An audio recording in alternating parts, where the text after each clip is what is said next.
day 267 of the Ukrainian war map, also known as the Russo-Ukrainian War. Juzzy here, and today is another update as I take a simplified and down-to-earth approach to some of the most important happenings on the ground in Ukraine. And as always, I'll start off with the Russian military losses. So as of the 17th of November, so we are looking at 83,110, but in the last 24-hour reporting period, there's been an additional 400 Russian military personnel losses there. Now, when we look at the hardware losses, so armored combat vehicles, 7, tanks, 7, and that's about it for today. But take the tanks, for instance. Even if this was just one tank loss for the Russian side every day, that would be 30 tanks a month, and Russia cannot produce at that scale, particularly now due to all of the economic sanctions that have been placed on them. Some estimates say only a few tanks a month they can actually create. Now, before I go back to the map, I'll just quickly show you my own homegrown hobby again of captured Russian hardware in working condition. Now, I've had to create this, as I sometimes say, because it doesn't actually exist in this form anywhere online. So here it is. So you can see tanks, vehicles, artillery systems, infantry fighting vehicles, a whole bunch of things that have been updated in the last few days or so. You name it, it's pretty much been added to the list there in terms of important military hardware that the Ukrainian forces can now use. Then we'll move back across to the map where, in light of recent events of missiles landing in Poland, there won't be any breakout of a world war as some may have concerned themselves with. Now, Poland stated that the missile that landed in their territory recently was an accident and not an act of aggression on the part of Russia. However, like a phoenix rising from the ashes, the negative implications or fallout for Russia as a result of this event still do remain, such as a renewed commitment from NATO to Ukraine for the ramping up of both defensive and offensive weaponry to ensure Ukraine's territorial integrity is defended and liberated. But also, Russia's recent and massive November 15th missile attacks on Ukraine, where Russia fired nearly 100 missiles in a record for this war. I also believe the amount shot down by Ukraine was about 82% or so, which was something of a record in its own right when dealing with such a large scale of Russian missile attacks. But we'll take a more deep look into the map now. So we'll start out in the Belgorod Oblast, so outside of Ukraine again, a Russian oblast there, where explosions were reported yet again in this area, where it appears Russia fired multiple Pantsir missiles, yet Ukraine's air defenses failed to receive delivery. So instead, a bunch of these old missiles landed in the very oblast that they were designed to exit from, which is really another all too common example of Russia's lack of maintenance or upkeep with its weapon systems, it seems. Then we'll move across to the capital of Kyiv here today. So explosions were reported in Kyiv as a result of Ukrainian air defenses engaging aerial targets. It was later found out or turned out to be that those targets were two Iran Shahed 136 kamikaze drones. Then we'll move across to the Donbas, and in particular, we'll take a look at the Svartove region. So, where it appears a tough situation for the Russian forces this week has occurred in occupied Svartove, which is certainly really one of the next towns on Ukraine's list to be liberated. So the Russian forces are reportedly throwing mobilized units into combat around Svartove in order to hold the line of defense, which is actually a very common strategy Russia utilizes at the moment, a strategy that lends itself to a lot of cannon fodder. Also a bit down further, so the Ukrainian forces continued to repel assaults on Bilarivka this day. Oh, and also in this region, Ukrainian forces conducted a pinpoint strike on a Russian troop concentration point in Denizkova. Now that is hiding somewhere in here, if I can load it there. Great, there it is. So there's the location, which is actually part of the Luhansk Oblast. And there's in fact some early reports that losses have been quite considerable. And at about, I would say,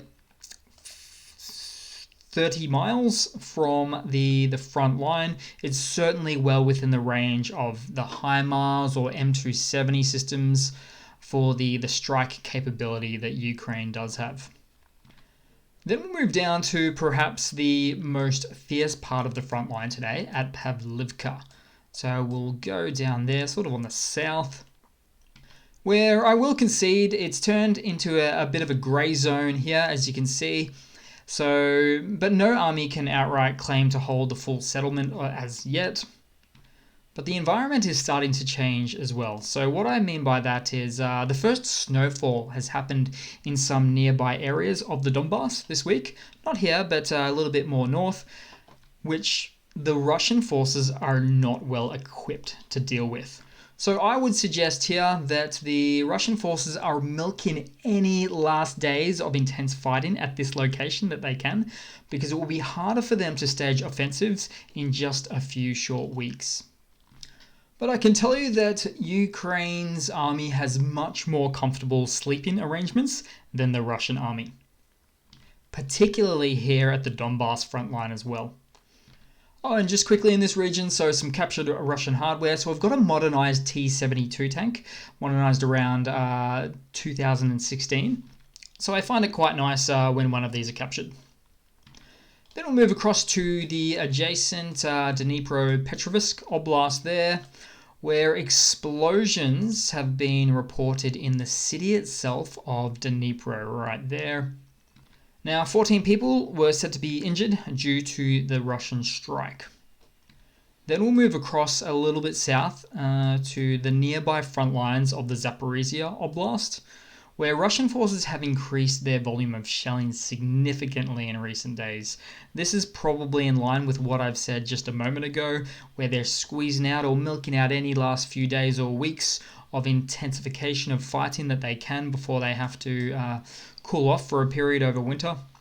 And the increased shelling I speak of was at the Mariupol area there, from the position of Poloy, right over there, where the little oinky pig is, or orky pig.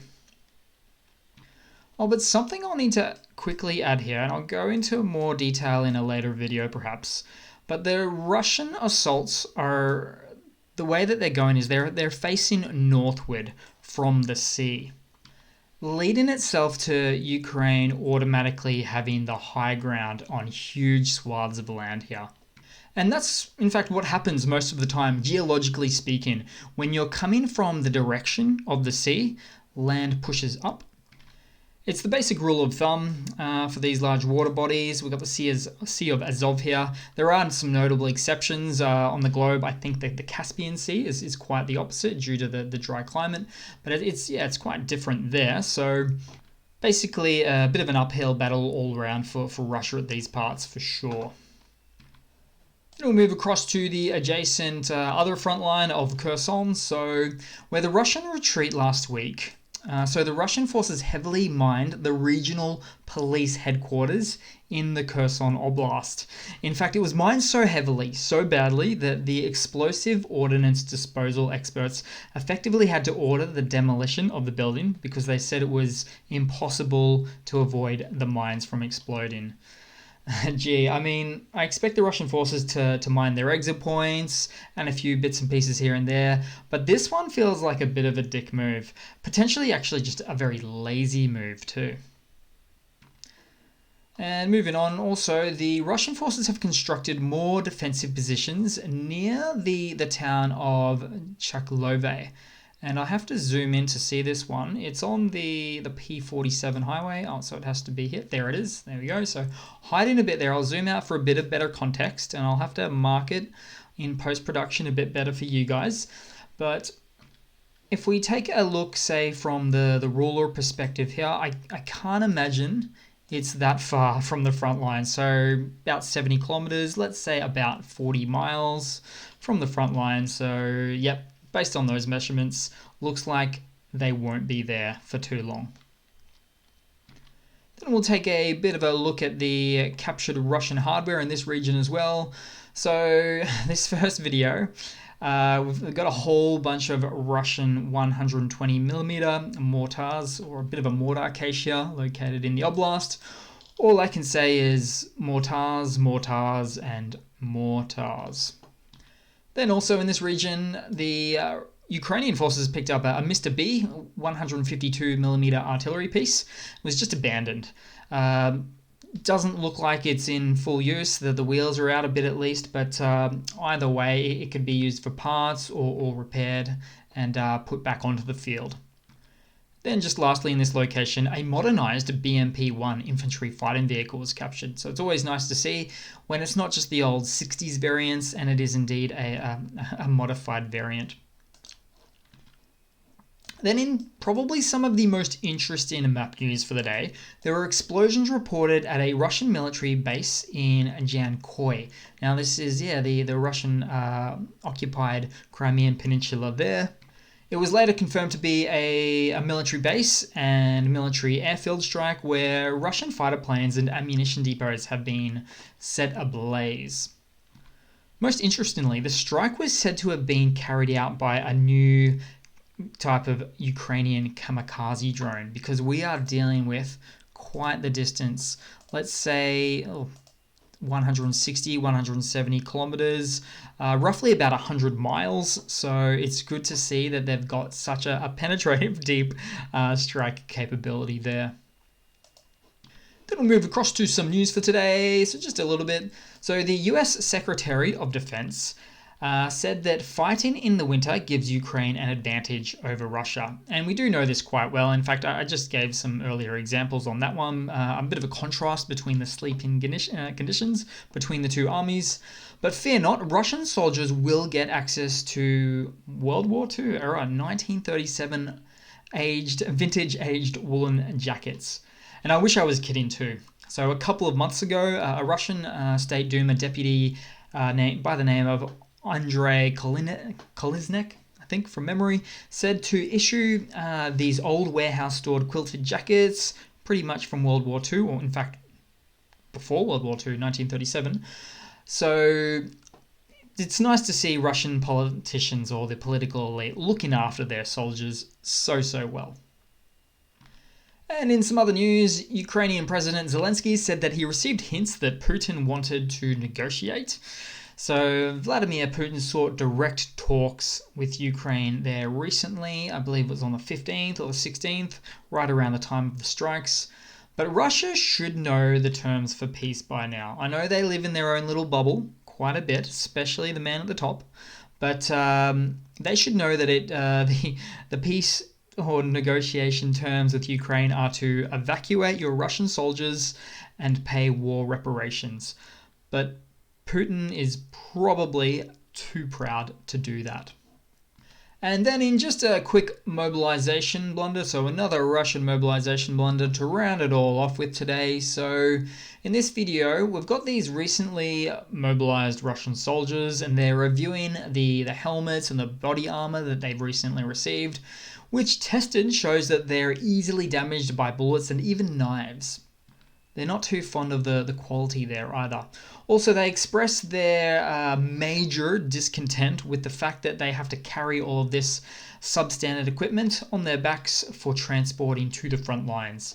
They say they were provided with 2 wagons, so 2 trailers, depending on the city or location you're in or country, but no actual means of transportation to carry the goods on.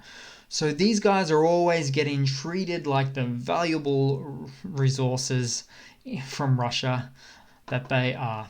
Gee. Okay, so that's pretty much it for today, guys. Thanks for watching. Please leave a comment, subscribe, like. Appreciate all your comments and all your support. And I do hope to see all of you guys there in the next one. Cheers.